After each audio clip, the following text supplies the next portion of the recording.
I was excited when you came out with, I think, 4 vision statements.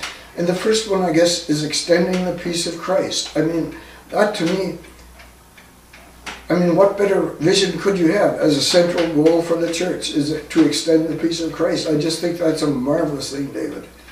And I guess, for me, that washes into all kinds of area. I let my imagination run, and I say, hey, where is the peace of Christ being extended in the church now? And I guess, of course I'm biased here because I've been at Conrad Grebel for a number of years, and I think it's really exciting to see what PAX is doing through their Peace and Conflict Studies program at the university there. There the students, it's at the student level, where they learn how to develop peaceful ways of working in the world. And often students are very idealistic, not always realistic, but on the other hand, we need that idealism to sort of wash into the community and show people how to live. And when they go on overseas assignments, both in Egypt, they've gone to Africa and all these places, they come back changed people.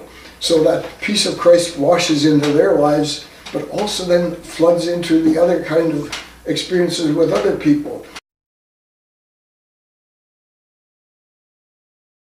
The new kind of developments I'm seeing is what's been called spiritual formation, pastoral formation around spirituality and all of that, and spiritual directors and that.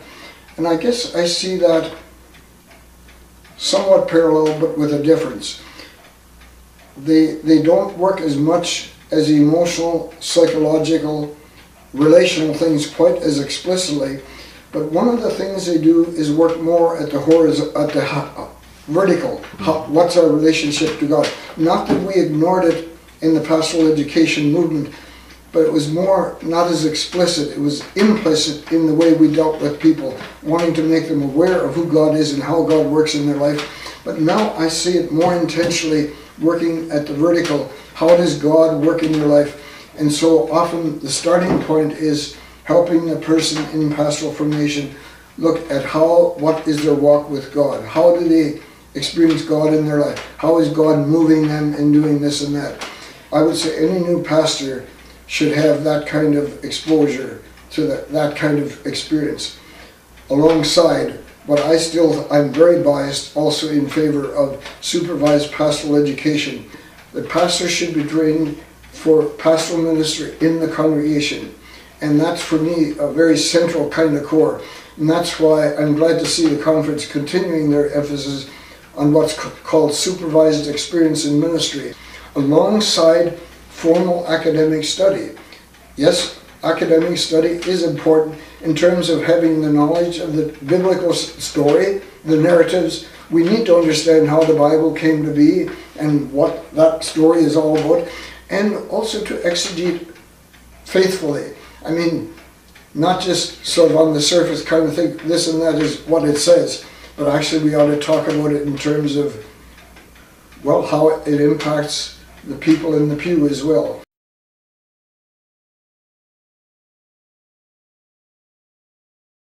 One of the things you need to discover as a young pastor is find your spiritual center.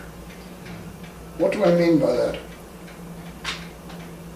For me, encountering the spiritual center is how do you encounter the divine in your life? What are the ways that God speaks to you? That's where a spiritual director can help you, give you some clues as to what you might do to find that center. Because that then becomes the channel which will energize you and resource you when you're in the midst of ministry. Say, when you're visiting somebody and you don't know what to say, sometimes the Spirit says, don't say a thing, just listen. Other times a word rightly spoken is just the right thing, and many times it is not. So one of the things I've learned as a pastor, too late sometimes, is to keep your mouth shut and listen, because the ministry of presence is one of the most powerful ministries you can have. I would like us to rediscover the importance of community. I think at an experiential level, And I've mentioned this before, you know, the disease of individualism has infiltrated our thinking so tremendously. It hits at the individual level, at the organizational level, and somehow to rediscover the joy of congregations as a community of believers. And community for me means where we actually interact with each other on a meaningful level. And one of the ways that that happens is in the small group movement. During my illness, not only during my illness, but in many times of decision making, that group has become a key kind of engagement for us and has really become a mini version of the larger congregation. So I guess, yes, my vision would be, if I could wave a magic wand, would be for more of our congregations to experience themselves as Christian communities where dialogue together and make decisions together and share together in both at the corporate level but also in small groups. I hear in people selecting worship is, what can the church do for me, rather than how can I worship God in the context of the gathered community. How do I worship God in the midst of this, and how can I draw closer to God and be instructed in the faith in this context? I think the tithe is a starting point. And how do you set aside a portion of your income at the front end, not at the back end where we say, I'll give what I have left over to the church. And that's where I think planned giving is extremely important. And we have to model that. And we often talk about how we do that as parents. We do it as parents with children. We do it as members of the church with others. And that's another thing to talk about in our care groups in the church. We have to rediscover the excitement of studying the scriptures.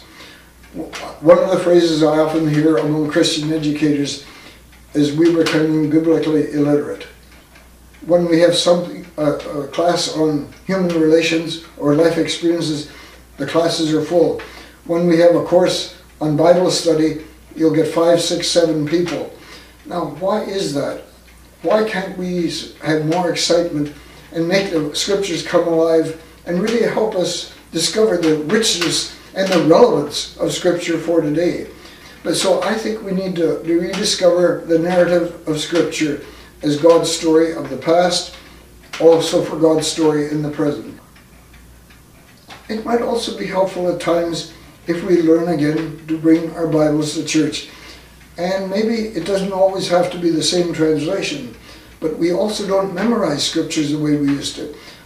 So maybe we need to rediscover ways of reintroducing scriptures for ourselves to carry it to church as well.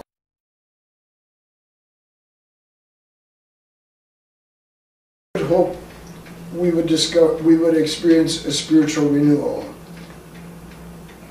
What do I mean? I guess again, for me, it comes back to the excitement of what God is doing in the church. I often talk about it as having the eyes of faith. When I see a situation, one of the things I've often forced myself to do, and this comes from Sue Steiner, who was our pastor many years ago. She used to say at the end of a committee meeting, she says, now where has God been at work in this meeting? Where do you identify God as having worked in this was said, or in this activity, or in this program that we planned? And for me, that became a very, very important discipline. And so I often do that privately as well. And you know, that has also had a side effect of bringing a spiritual renewal into my life. In that it's more God consciousness, if I may say, in the mundane, with many experiences that are not mundane, but in the average experience of life. And that has a spin-off effect of creating for me, creating a spiritual renewal.